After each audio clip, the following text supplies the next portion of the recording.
예, 안녕하세요. 저는 중개법인 빌딩숲의 안유런 대표라고 합니다. 빌딩이라고 하면 아무래도 온 국민의 관심사인 주택보다는 관심사가 좀 떨어질 수도 있겠다라고 생각을 하는데, 일반적으로 제가 표현하는 빌딩이라고 하는 건 이제 꼬마 빌딩이죠.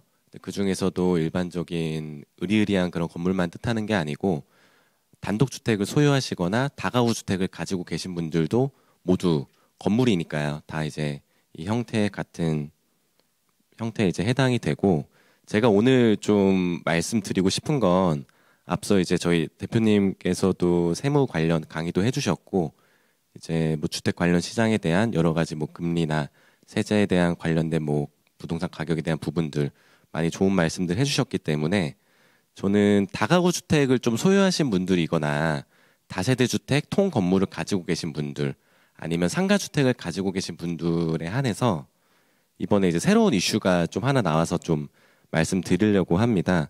불과 한 2주 전쯤에 나온 규제인데요. 2022년 10월 21일부터 기재부에서 새롭게 유권 해석을 달리했기 때문에 이게 규정된 바가 좀 많이 바뀌었어요. 최근에 저희 빌딩 시장에서 많이 개발된 상업용 부동산들은 아무래도 가격이 비싸죠.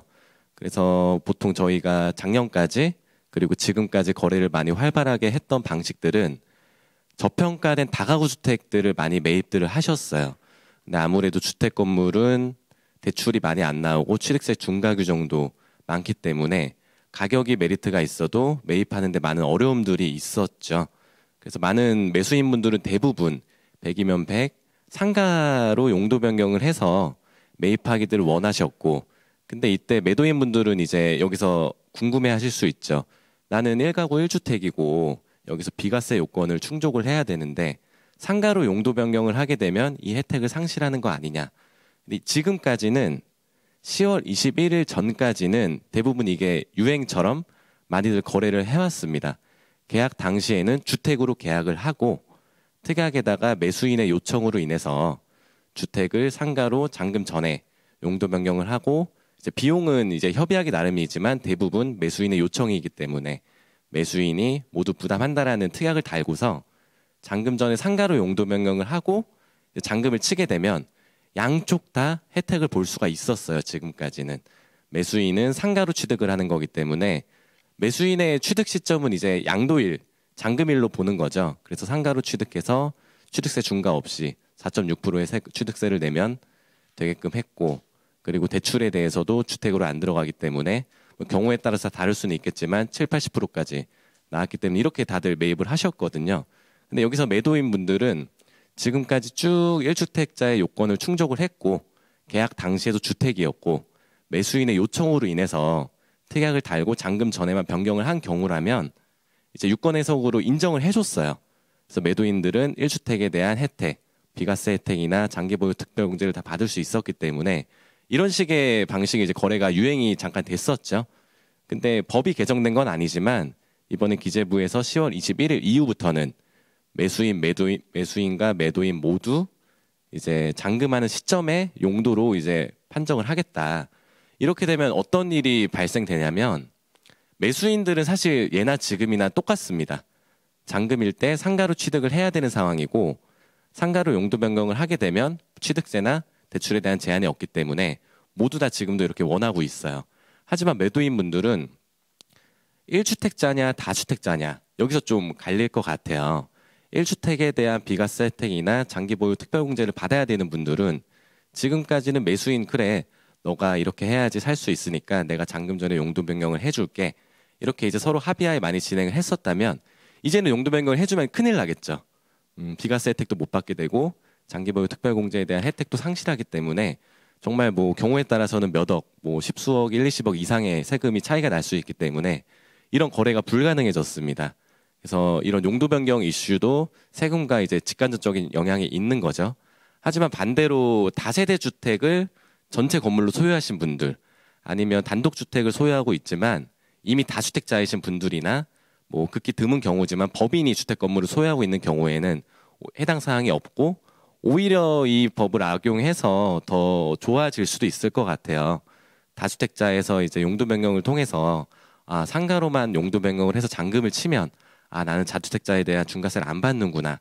이렇게도 활용할 수 있을 것 같은데 제 개인적인 의견은 뭐 세무사님들이나 아니면 여러 전문가 분들마다 의견이 다 다를 것 같기는 한데 저는 조금 이게 맞나 사실 이런 개인적인 생각은 듭니다. 왜냐하면 이거를 또 충분히 악용할 수 있기 때문에 지금까지 쭉 유지해왔던 주택 상태를 인정을 해주는 게 맞지 않나 조심스럽게 제 생각을 얘기를 해보는데 이런 부분이 좀 있고요. 그리고 아까 이제 대표님께서 말씀하셨던 뭐 개인과 법인 저희 꼬마 빌딩 시장에서는 거의 대부분 법인으로 많이들 매입을 하십니다. 이제 개인으로 운영을 하느냐, 법인으로 운영하느냐에 따른 여러 가지 장단점들이 있죠, 분명히. 근데 그러한 유리한 점들을 봤을 때 단기적으로 나는 건물 투자를 딱 하나만 하고 끝낼 거야. 이러면 이제 개인이 나실 수도 있어요. 왜냐하면 법인 자금을 또 개인화할 때는 또 세금을 물기 때문에 그런 자금을 끌어오는 경우에는 좀 문제가 생길 수 있는데 법인을 설립해서 나는 쭉 꼬마 빌딩 투자든지 여러 가지 부동산 투자를 운영하겠다. 그러면 법인이 유리할 수 있습니다. 다만 주택을 매입할 때는 법인은 거의 하지 말라는 거죠. 1주택만 소유를 하게 되더라도 12%의 취득세를 중과를 맞기 때문에 사실상 취득이 좀 힘들어진 상황이고요. 그리고 일반적으로 건물 투자 면에서 주택이냐 상가를 떠났을 때 RTI라는 규제 때문에 이제는 건물의 담보 가치가 좋더라도 대출을 많이 안 해줍니다. 대신에 건물의 수익률이 많이 안 나왔을 경우에 이제는 건물 수익률을 본다는 거죠. RTI라는 규제를 적용을 했기 때문에 수익률이 저조하면 대출 이자는 갚을 능력이 없다라고 보는 규정을 이제 도입을 했고 벌써 몇 년 됐죠. 근데 이 경우는 이제 개인에게만 적용이 되는 거기 때문에 보통 개인으로 투자를 하시는 분들도 계약서는 개인으로 작성을 하시고 잔금까지 이제 시간이 보통 한두 달, 두세 달 정도는 있잖아요.